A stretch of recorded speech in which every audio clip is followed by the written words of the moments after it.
Masters Vessel Classical Academy, Primary Section. On the roll.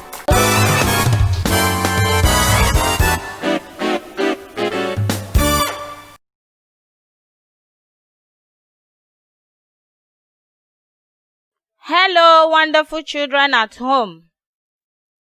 How are you today? I am still your teacher, Mrs. Ajike Chidinma. I will be taking primary 5 and 6 on Christian religious studies. Our topic for today is dignity of labor. What did I say? Dignity of labor. Our objectives. It is expected that by the end of this lesson, you should be able, 1, to define dignity of labor. 2, state at least 3 benefits of dignity of labor. And number 3, you should be able to mention at least 3 moral lessons in dignity of labor. I take that again. Number 1, by the end of this lesson, you should be able to define dignity of labor. Number 2, state at least 3 benefits of dignity of labor. And number 3, mention at least 3 moral lessons in dignity of labor. Now let's define dignity of labor. Dignity of labor, or we can say dignity in labor, is a term which shows that a person is respected, cherished, and regarded if he engages in an occupation that serves the needs of the society. Dignity of labor is a term which shows that a person is respected, cherished, and regarded if he or she engages in an occupation that serves the needs of the society.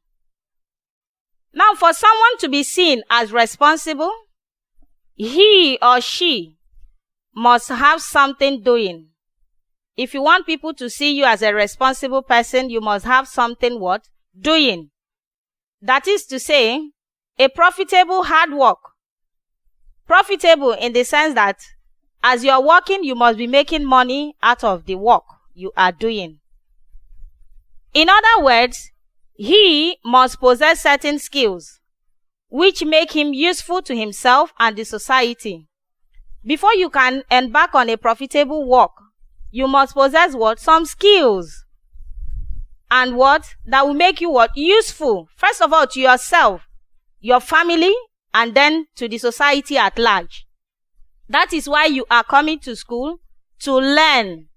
You are learning certain things here in school so that you will be what? Useful to yourself and the society at large. Through working, we receive money to solve our problems. Is that true? Yes. Someone that works does what? Receives money and do what? Solve his or her problems. We can also solve other people's problems. By so doing, when we are working, we can also display our God-given talents. Again, we can promote the growth of the society. That is when we are working. Another thing is that we can maintain our health and acquire the confidence to face challenges. But when you are not working, you will not be able to do all these things we are saying. You will not be able to help yourself. You will not be able to help your family. You will not be able to help the next person by your side. Not to talk of the society at large. That is why you need to what? Learn. You learn certain skills. That is why you are coming to school, to also acquire knowledge that will help you in future. If not, nobody will regard you. Nobody will respect you. Nobody will do what? Will look up to you. People will just see you as irresponsible person. You are useless. I know none of us wants to be useless. We all want to be useful. So that is why you need to do what? Learn. then a person who keeps a job can easily be trusted to take charge of values. If you are the type that you don't learn to keep a job, today you are seen doing this, the other day you've left that, you're there. People will not do what? Trust you. Let alone trusting you, giving you valuables to keep for them. But when you maintain your job, the job you have studied, the career you have learned in school, you will be able to what? People will be able to trust you. Now, he is accorded. When we say he, we are talking about this person that has a career, that has what? An occupation, that is also what? A profession. A professional, sorry. The person is accorded with what? Honor. Either in the church, in the community, even the government, or even in his family and among his peers. A useless person, nobody will call you to give you honor. Nobody would do what? Respect you. But when you have something doing, you will be what? People will see you as responsible. That is when churches will call you and give you honor, because they know you're going to support them. That is why a community will call you and give you Omera Hawan. Why? Because there is something they are seeing in you and they know you are going to support the community. Your family will praise you. They will not say one or two things without mentioning your name, because you are what? Responsible. And then even among your age mate, that's your peers, they will also do what? Respect you. Now, if you read 2 Thessalonians chapter 3, verse 6, from beginning to read from verse 6 through 13, you will read some of the stories there.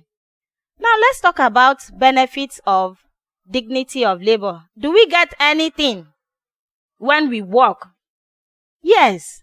Now, one of the benefits is that work or labor provides spiritual and personal satisfaction. Did you hear that? That when you are working, it provides what? Spiritual and personal what? Satisfaction. That means one has peace of mind if he is working. You have what? Peace of mind, because you're able to meet your needs. You're able to meet the needs of your family. You're able to meet the needs of the society. You have what? Peace of mind. It's not every day, because you don't have work. Neighbor will look at you, shout at you, or your parents will shout at you, look at you. You're just useless. You're just a useless boy. You're not bringing money. Why? Because you don't have work. But when you have work, everybody will be calling you uncle. Everybody will call you auntie.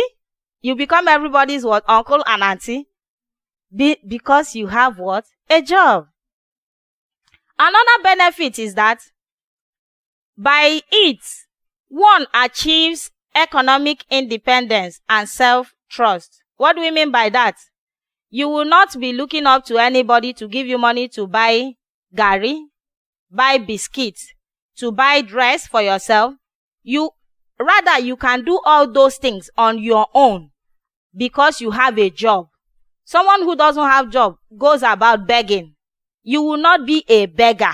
And you will also do what? Trust yourself. You have what? Self-trust. I can do it. When others are buying cars, you can also do what? Afford it. Why? Because you are what? Working. That is why we are saying that there are benefits in what? Dignity of labor. Another benefit is that as a result of the benefits from work, one gains self-confidence in his abilities. Because you work, you're doing a work or you have a job, you gain what? Self-confidence in your abilities. You know what you can do. It leads to people's regard and respect for the person. One of the benefits is that you will be what? Respected. People will respect you. They will have what? They will call you responsible. Okay? And the last one is that one becomes a co-worker or be a co-builder of his society, as society can only be improved through labor. When you are not working, when you don't have a job or you don't have any work doing, nobody will do what? Regard you. But once you have something to do, you will be able to do what? Work together with the society to what? To make it a better place. when you bring in your ideas, when you bring up, maybe you employ other people, you are doing what? Helping what? The society. But when you don't have money, when you are not working, you are not what? Helping the society. Nobody will look up to you. Nobody will do what? Regard you. Is that clear? So that is why I am telling you today to be what? Serious with what? Your school work. So that tomorrow you will not be a failure. Tomorrow people will not call you irresponsible. Tomorrow people will not say you are what? Useless. We, your teachers, your parents wants you to be what? Useful. That is why you are sent to school. And that is why you are learning certain skills and acquiring knowledge that will help you tomorrow. Now, here are the moral lessons we learn from having work to do. That is dignity of what? Labor. One of the moral lessons is that it is helpful to acquire skills and put it in use. It is what? Helpful to acquire skills and put it in use. When you are working, you are going to do what? Display your God-given what? Talent when you have work to do. But if you don't have any, you cannot do what? Showcase what? Your skills. Neither can you put them into what? To use. Another moral lesson is that every career has its benefits. Whether you are a doctor, whether you are a lawyer, whether you are a nurse, whether you are a mechanic, whether you are a teacher, a farmer, any of them, they all have their what? Benefits. Another moral lesson is that anyone without handwork is neglected and disregarded. Did you hear that? Once you don't have what? A handwork, you are what? Neglected and what? Disregarded. Nobody will notice you. If you like, stand here 1 hour. Nobody will look your way. Why? You don't have what? Work. They know they cannot get 10 naira biscuit from you. Is that clear? Then another moral lesson to be learned here is that there are many types of work that one can always fit into. One at least. Did you hear that? We have so many types of work that you can do what? Fit into. You cannot be a lawyer and at the same time be a doctor. At the same time also be a teacher. At least, out of all of this work or job, you can fit into what? One. Don't say, I don't know how to teach. I don't know how to do this one. I don't know how to. There must be one you can fit into. Don't be what? Idle. Remember that an idle mind is the what? Devil's workshop. If you don't have something doing, the devil will do what? Give you work to do. Now, occupy your mind. Is that clear? Number 5 moral lesson is that, like Paul in the Bible, the practicing of our faith should not stop us from what? Doing some work to help ourselves. Don't be a church rat. Have you heard me? Every day you are in the what? Church. The Bible does not condemn us or stop us from working. God did not say that. God doesn't like what? An idle person. Is that clear? When we were learning about Paul, we learned about so many things that Paul learned.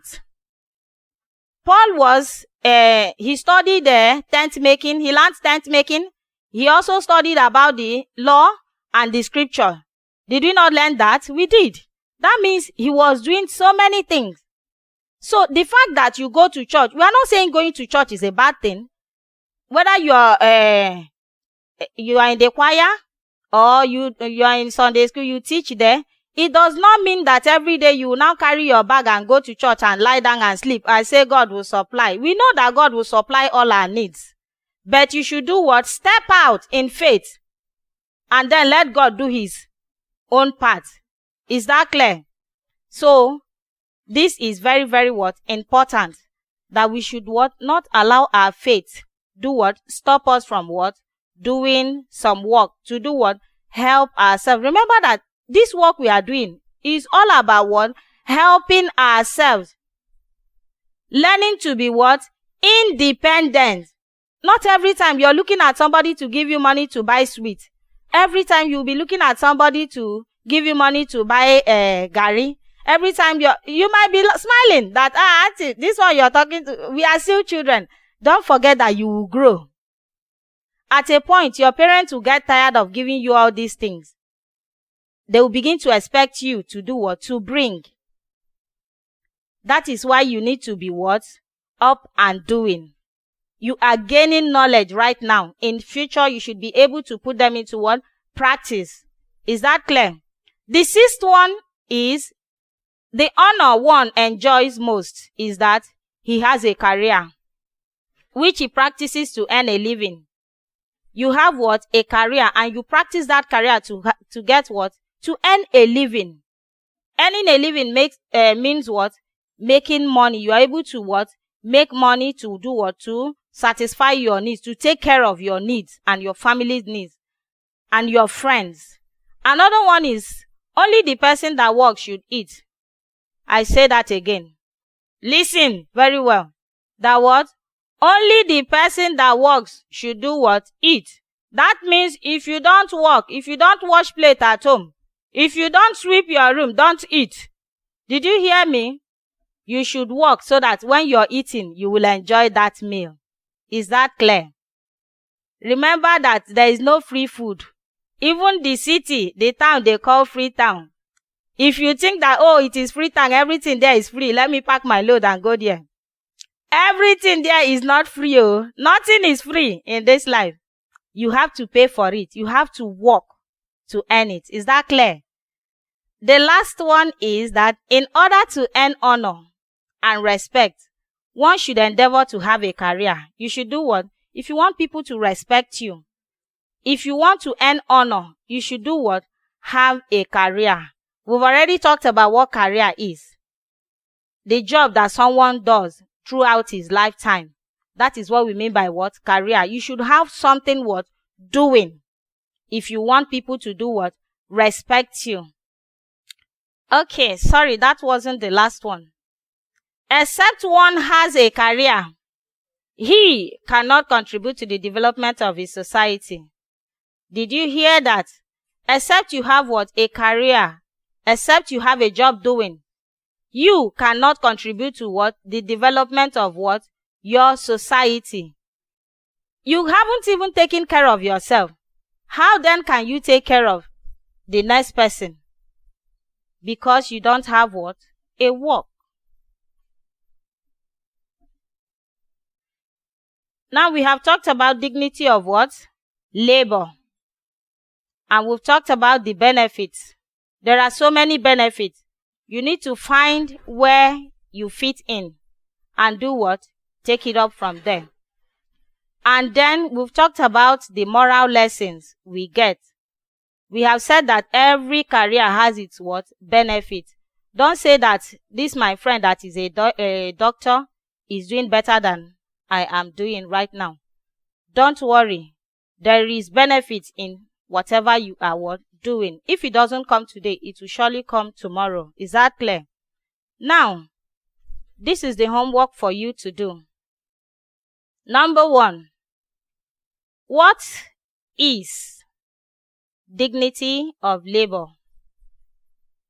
Number 2. Mention 3 benefits of dignity of labor. And number 3. Point out 5 lessons in dignity of labor. I take that again. Number 1. What is dignity of labor? 2. Mention 3 benefits of dignity of labor.